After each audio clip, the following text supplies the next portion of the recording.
네, 오늘 함께 보는 말씀 보겠습니다. 고린도후서 6장 14절에서 고린도후서 6장 14절에서 7장 1절입니다. 신약성경 292쪽에 있습니다. 너희는 믿지 않는 자와 멍에를 함께 매지 말라. 의와 불법이 어찌 함께하며 빛과 어둠이 어찌 사귀며 그리스도와 벨리알이 어찌 조화되며 믿는 자와 믿지 않는 자가 어찌 상관하며 하나님의 성전과 우상이 어찌 일치가 되리요. 우리는 살아계신 하나님의 성전이라. 이와 같이 하나님께서 이르시되 내가 그들 가운데 거하며 두루 행하여 나는 그들의 하나님이 되고 그들은 나의 백성이 되리라.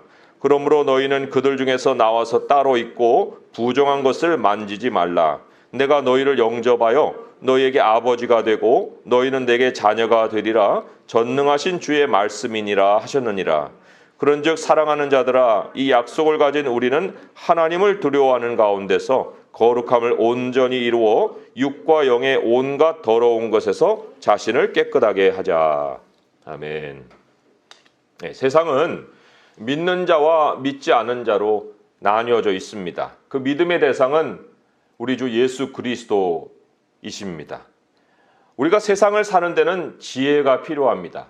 하지만 우리가 분별하여서 지혜가 필요한 현실에서만 지혜를 떠올려서는 안 되고요.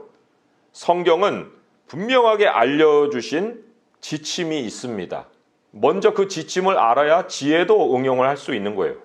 오늘 말씀이 바로 우리가 세상을 어떻게 살아야 하는가, 믿지 않는 사람들과 어떻게 살 수 있는가 하는 지침을 우리에게 알려주고 있습니다. 세상을 떠나지 않는 한 두 부류의 사람으로 항상 나뉘어져 있습니다. 그러나 함께 사는 것과 함께 하는 것은 다릅니다. 오늘 함께 하는 것을 성경은 멍에를 함께 매는 것으로 표현을 했습니다.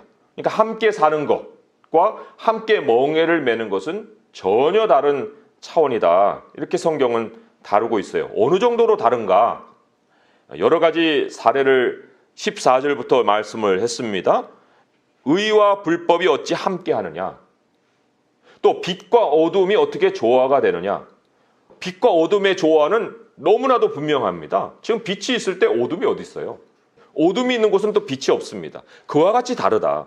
그런데 더 심각한 것은 그리스도와 벨리알이 어찌 조화되며, 여기 벨리알은 사탄입니다. 마귀예요.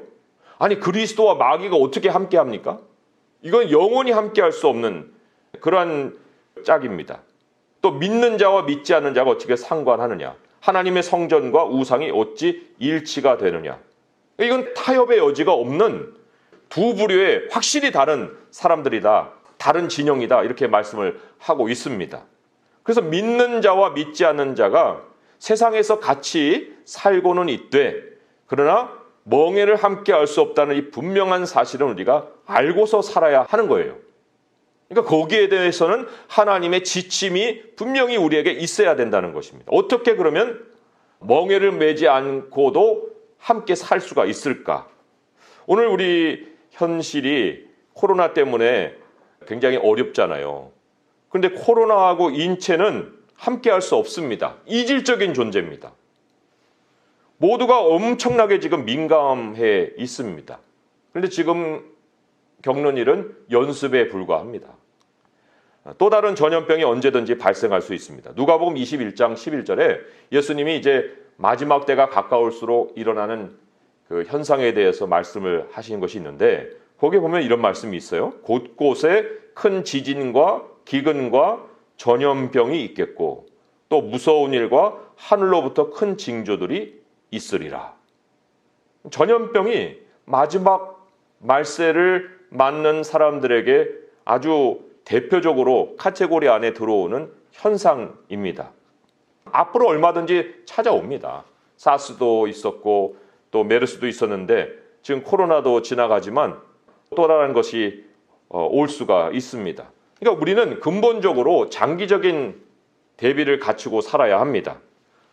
그러기 위해서는 정말 접촉하지 말아야 할 것이 무엇인가, 거기에 대해서 분명히 알고서 살고 있어야 되는데, 오늘 말씀 17절에 보면요, 그러므로 너희는 그들 중에서 나와서 따로 있고 부정한 것을 만지지 말라라는 말씀이 있습니다. 참 놀라운 것은 우리가 부정하고 더러운 것은 무슨 물건인 것으로 생각했는데 근데 그런 것이 아니라 그들 중에서 사람이에요. 사람. 접촉하지 말아야 할 근본적인 대상이 가장 우선한 것이 바로 사람이다. 인간관계에서 더러움이 묻어 들어온다. 여기에 대해서는 우리가 얼마나 민감합니까? 요즘 들어서는 민감하죠. 코로나 때문에 민감해졌을 뿐입니다. 그러나 그것만이 아니라는 것이 성경이 전하는 메시지입니다. 더러운 것이 우리를 떠나진 않습니다. 그러니까 여기 그들 중에서 나오라고 하시지 않습니까? 우리가 따로라는 삶의 영역을 반드시 가지고 선을 긋고 살고 있었어야 되고 또 그렇지 않았으면 지금부터라도 그렇게 삶의 영역이 분명히 그어진 곳에서 살아야 한다 하는 것입니다. 주님이 그러셨잖아요. 목욕을 했어도 발은 씻어라. 온몸이 깨끗하지만 발은 날마다 더러워질 수가 있다. 그러니까 우리가 세상에 나가서 살잖아요.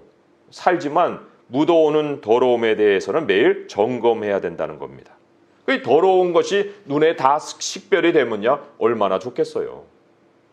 그런데 오늘 말씀 7장 1절에 보게 되면 마지막 쯤에 육과 영의 온갖 더러운 것에서 자신을 깨끗하게 하자.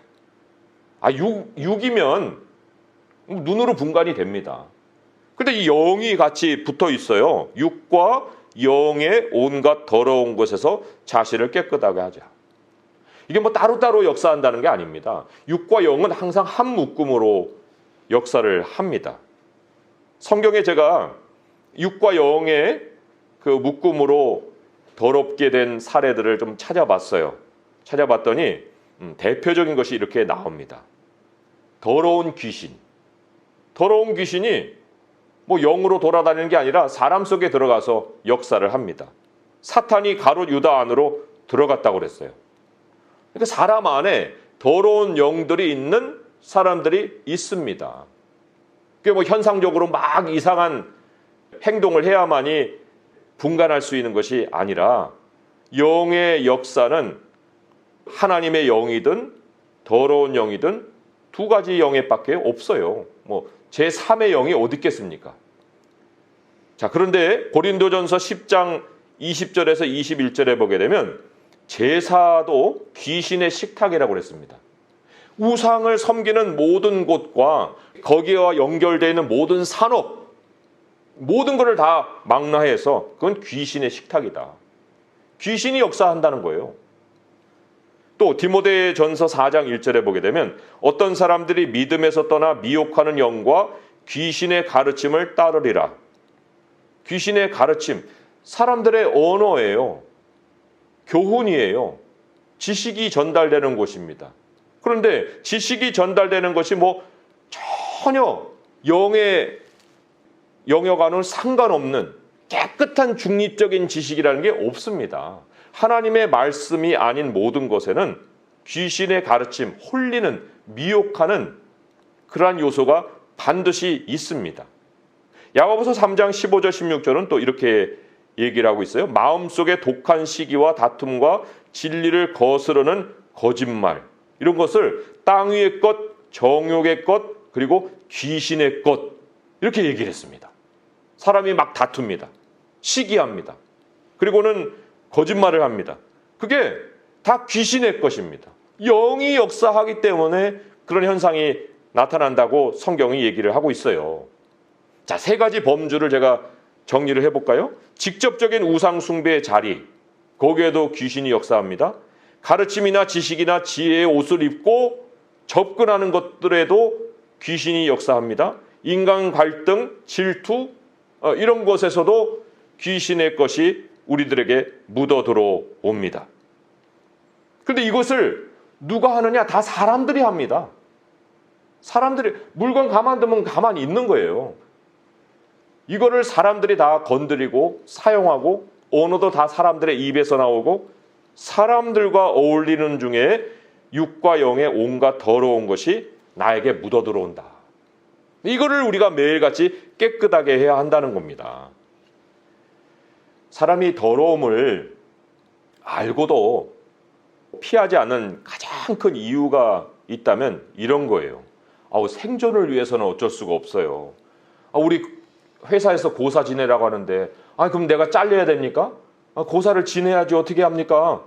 그리고 또 상품 팔려면 거짓말 안 하는 사람이 어디 있어요? 조금이라도 좀 거짓말을 섞어서라도 뭐 그런 것이 사람에게 해가 안 되는 한에는 뭐 그런 것이 무슨 큰 결과를 낳겠습니까?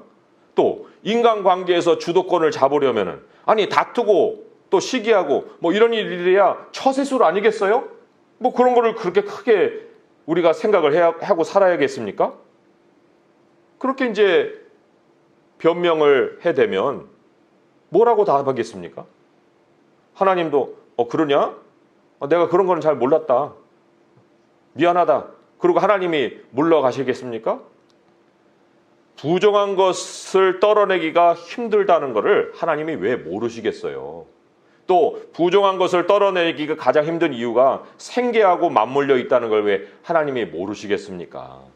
그래서 오늘 7장 1절에 보게 되면 이렇게 말씀을 해주신 거예요. 그런즉 사랑하는 자들아, 이 약속을 가진 우리는, 이렇게 말씀을 하고 있습니다. 이 약속을 가진 우리, 하나님이 우리의 생존을 책임지시는 약속을 주셨다는 겁니다. 야, 나도 알아. 그런 상황 안다. 그러나 내가 너에게 약속해 줄게. 이 약속으로 너는 살아갈 수 있어. 지금 이러한 엄청난 약속을 우리에게 주신 거예요. 그 약속의 말씀을 우리가 어디서부터 살펴볼 수 있냐면 16절부터 18절까지입니다. 제가 읽어볼게요. 내가 그들 가운데 16절 중반부터 있습니다. 내가 그들 가운데 거하며 두루 행하여 나는 그들의 하나님이 되고 그들은 나의 백성이 되리라. 그러므로 너희는 그들 중에서 나와서 따로 있고 부정한 것을 만지지 말라. 내가 너희를 영접하여 너희에게 아버지가 되고 너희는 내게 자녀가 되리라. 전능하신 주의 말씀이니라. 이 가운데도 마지막이 굉장히 강조가 된 겁니다. 너희에게 아버지가 되고 너희는 내게 자녀가 되리라. 고린도후서 12장 14절에 이런 말씀이 있어요. 어린아이가 부모를 위하여 재물을 저축하는 것이 아니요 부모가 어린아이를 위하여 하느니라. 여기 하나님이 왜 아버지라고 강조를 했겠습니까? 너희는 내 자녀야. 왜 그렇게 얘기를 했겠습니까? 아버지가 저축을 한다는 겁니다. 아버지가 생계를 책임지기 때문에 그런 거예요. 사람들을 떠나면 막막한 광야 같다고 생각을 할 거예요. 하지만 우리가 사람들을, 더러운 사람들이죠. 부정한 사람들, 그 사람들을 떠나서 따로 있으면 막막한 광야가 펼쳐지는 것이 아니라 오늘 17절의 말씀처럼 내가 너희를 영접하여 이렇게 나오잖아요. 그들 중에서 따로 나와서 따로 있고 부정한 것을 만지지 말라. 내가 너희를 영접하겠다. 하나님이 이제부터 내가 너를 공급한다. 내 품에서 너를 지킨다. 무엇이든지 나에게 말해라. 그래야 하나님의 것을 체험한다는 겁니다. 나와서 따로 있고 하나님이 영접하시는 품으로 들어가야 그때부터 약속에 해당되는 모든 삶이 현실로 나타난다. 이제는 믿음의 문제입니다. 약속은 하나님 해주셨어요. 이제는 믿음으로 그것을 따르라 하는 것인데 사람이요, 부정한 것 때문에 망해요. 하나님께 옮겨가서 망하는 일 없습니다. 부정한 것 때문에 왜 망하느냐? 예를 들어서 신명기 22장 10절에 이런 말씀이 있거든요. 소와 나귀를 결의하여 갈지 말아라. 소와 나귀, 아까 그림 보셨잖아요. 묶고는 놨어요. 멍에를 하나 이렇게 씌워놨습니다. 그러면 둘이서 뒤에서 이렇게 농부가 밭을 갈고 가자 그러면 둘이서 잘 가줘야 되는데 가줍니까? 소하고 나귀가 어떻게 가주겠어요? 밭도 못 갈고요. 일이 더 커져버려요. 그리고 열매도 없습니다. 그러니까 시작은 멋지게 시작할 수 있어요. 그렇지만 하나님의 지침을 안 따르면은 망쳐버립니다. 그러면 뒷수습이 더 커지는 거예요. 하나님의 말씀이 얼마나 역동적인지 오늘 말씀 안에 내가 그들 가운데 거하여 두루 행하겠다. 관리해 주신다는 겁니다. 가만히 하나님이 앉아만 계시는 게 아니고 내가 그들 가운데 두루 걸어다니며 돌아다니겠다. 그리고 하나님이 그런 삶의 관리를 해 주실 뿐만 아니라 오늘 말씀의 18절 마지막에는 전능하신 주의 말씀이니라. 왜 이렇게 마무리를 했습니까? 왜 전능하신 주님의 말씀이에요? 하나님의 능력을 걸고 이것을 우리에게 약속해 주셨다는 것입니다. 아니 이거보다 어떻게 더 하나님이 우리에게 보장을 해 주셔야 우리가 그들에게서 나와서 부정한 것을 안 만지고 살겠습니까? 어떻게 더 하시겠어요? 이제는 우리들이 따라야 할 문제만 남은 것입니다.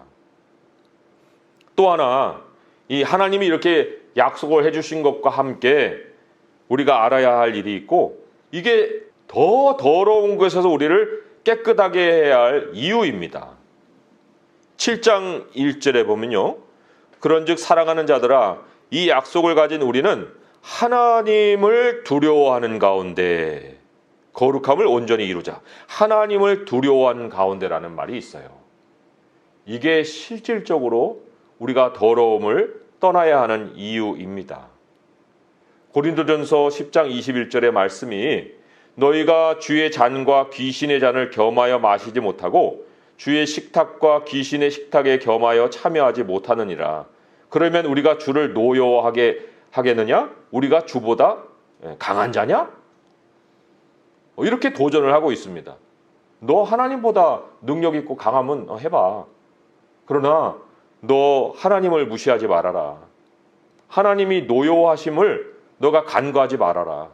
지금 그런 경고를 말씀을 하고 있는 겁니다. 더러운 것에는 하나님의 진노가 있습니다.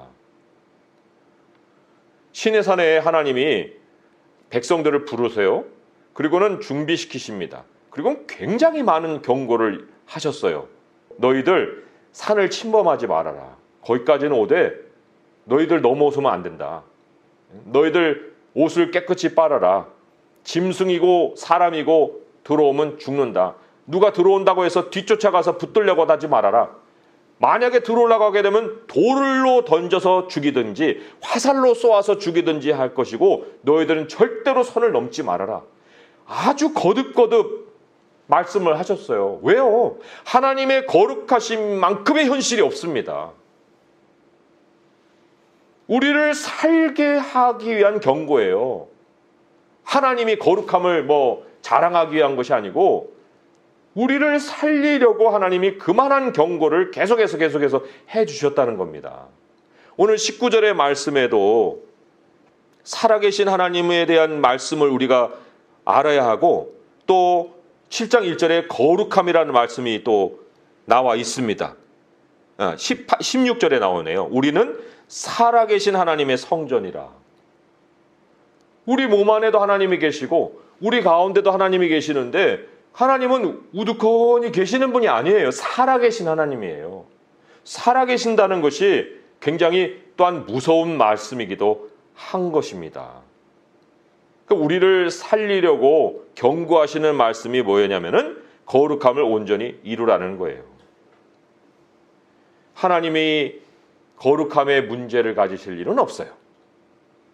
우리가 더러워지는 것이 문제죠. 그러면 예수님 안에 있으면 안 더러워집니까? 예수님 안에 있어도 더러워져요. 그러니까 씻어내야 되는 거예요.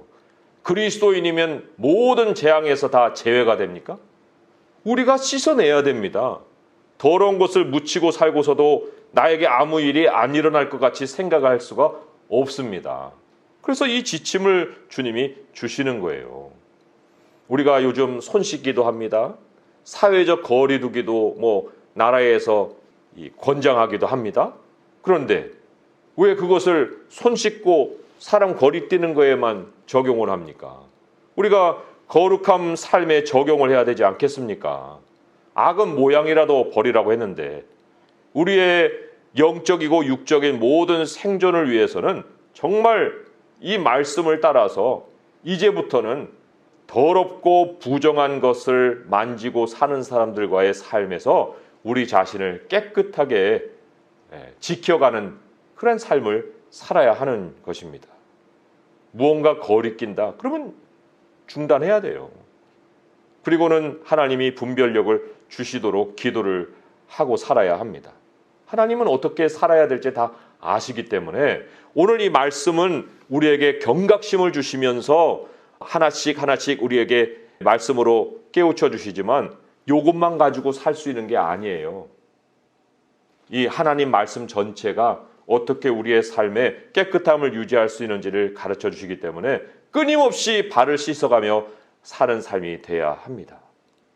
우리 아버지를 믿고 삽시다. 우리 하나님은 살아계셔서 우리를 자녀와 같이 돌보아 주십니다. 하나님이 영접해 주시는 그 품으로 우리가 돌아갑시다. 두루 다니시는 살아계신 하나님을 오히려 더 두려워하고 세상을 두려워하지 말고 하나님을 두려워하고 매일 부정을 점검하면서 예수 그리스도의 보혈로 씻어내고 그리고 하나님이 거룩함을 온전히 이루라 하셨으니 하나님만 의지하고 정말 깨끗한 삶으로 우리 주님이 살게 하시는 미래를 담대하게 살아갈 수 있는 성도 될 수 있기를 주님의 이름으로 축원드립니다. 기도하겠습니다. 하나님 아버지 감사합니다. 오히려 지금의 이때를 우리가 스스로를 깨끗하게 하는 기회로 삼게 하여 주옵소서. 온갖 더럽고 부정한 것이 이 세상에 넘치고 머리끝까지 또 만연해 있사온데 아버지요, 우리가 그것을 알지 못하고 살다가 지금은 그 코로나 때문에 손 씻고 또 서로 거리 두는 것 정도에서 멈춰 있지 않게 하여 주옵소서. 하나님, 진짜 더러운 것은 영으로부터 옵니다. 아버지요, 그 사탄의 마귀의 것들을 우리가 그저 아무 방어 없이 또 살았던 것들을 회개합니다. 이제 우리 주님께서 경각심을 갖게 하시옵고 또 오늘 말씀 아니라 모든 성경의 말씀을 통해서 우리가 더 온전해지고 거룩함으로 깨끗해져 갈 수 있는 하루하루의 삶이 되게 하여 주시옵소서. 우리 주 예수 그리스도의 이름으로 감사하며 기도합니다. 아멘.